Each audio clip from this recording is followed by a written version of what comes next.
नक्सलगढ़ में साई सरकार की बड़ी सौगात, 250 करोड़ की लागत से बनेगी सड़क। बॉर्डर रोड ऑर्गेनाइजेशन बनाएगा सड़क। सड़कों के निर्माण से बदलेगी बस्तर की सूरत। 2026 तक नक्सल मुक्त बस्तर का सपना होगा साकार।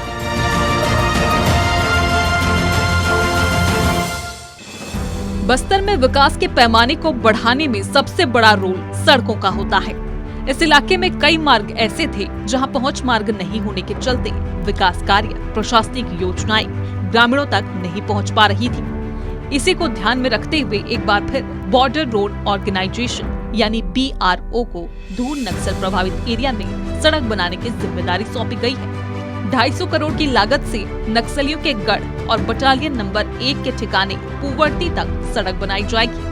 पूवर्ती तक जवानों का पहुंचना नक्सलवाद के ताबूत में अंतिम कील साबित होगी। सिलगेट से पूवर्ती तक का रोड सैंक्शन हो गया है और अभी एजेंसी भी फिक्स हो गया है। उसमें अभी मिट्टी का कार्य चल रहा है, लेकिन अभी बीच में मीटिंग हुआ था दिल्ली में, तो वहाँ उसको BRO को देने की बात चल रही थी। देश के गृह मंत्री अमित शाह ने 2026 तक बस्तर से नक्सलवाद को खत्म करने का संकल्प लिया है। इस संकल्प को पूरा करने के लिए छत्तीसगढ़ की विष्णुदेव साय सरकार ने भी तैयारियां शुरू कर दी हैं और माओवादी नेता हिड़मा के गृहग्राम पूवर्ती तक सड़क बनाने की दिशा में काम शुरू हो गया है। इस इलाके को नक्सलियों का सबसे ताकतवर गढ़ भी माना जाता है, जिसे भेदने के लिए साय सरकार ने कदम बढ़ा दिया है। अगर सरकार को नक्सल मुक्त बस्तर के सपने को साकार करना है तो अंदरूनी इलाकों में आपको इंफ्रास्ट्रक्चर जो है बढ़ाना पड़ेगा और सड़क पुल पुलिया निर्माण के लिए जो निर्माण एजेंसी है BRO से अच्छी कोई दूसरी नहीं हो सकती। पर मुझे लगता है कि इसकी भी प्रॉपर सेंट्रल से मॉनिटरिंग करनी पड़ेगी, क्योंकि रॉ मटेरियल एक ऐसा बड़ा सब्जेक्ट रहेगा जो जिसको लेकर के बाधा आ सकती है। नक्सलगढ़ को भेदने सशस्त्र बल के साथ मिलकर काम करने सीमा सड़क संगठन ने 2 दशक बाद बस्तर में वापसी की है।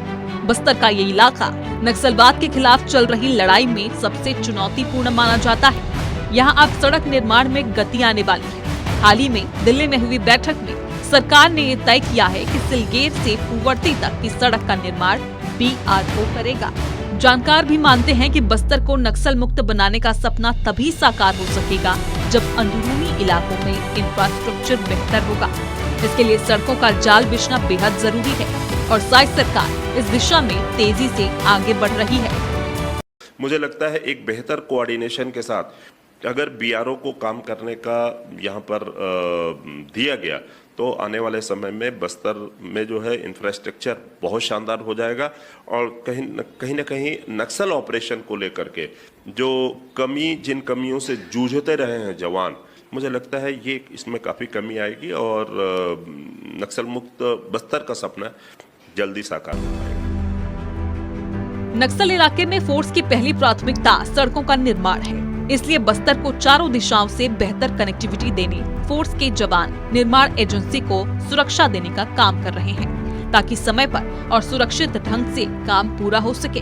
पूवर्ती का इलाका जो अब तक नक्सलियों का गढ़ बना हुआ था, वहां तक पहुंचने के लिए सड़क निर्माण बेहद चुनौतीपूर्ण काम है।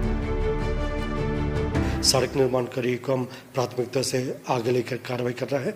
उसमें पूवर्ती से लेकर टेकलेगुडम और चुटवाई गुंडम और जितना भी जो संवेदनशील इलाका है, सड़क के माध्यम से क्षेत्र की जनता को बाहर की दुनिया से संपर्क स्थापित करने के लिए उनका एक साधन प्रदान करने के लिए लगातार कार्रवाई की जा रही है। उसमें निश्चित रूप से आने वाले समय में क्षेत्र की जनता के खासतौर पर युवा वर्ग को और छात्र छात्राओं को काफी फायदेमंद रहेगा। BRO के माध्यम से साई सरकार का ये प्रयास बस्तर के नक्सल प्रभावित इलाकों में बेहतर बदलाव लाने की दिशा में एक अहम कदम माना जा रहा है। बस्तर में सड़क निर्माण से पहुंच होगी आसान, विकास पकड़ेगा रफ्तार और नक्सली होंगे पस्त।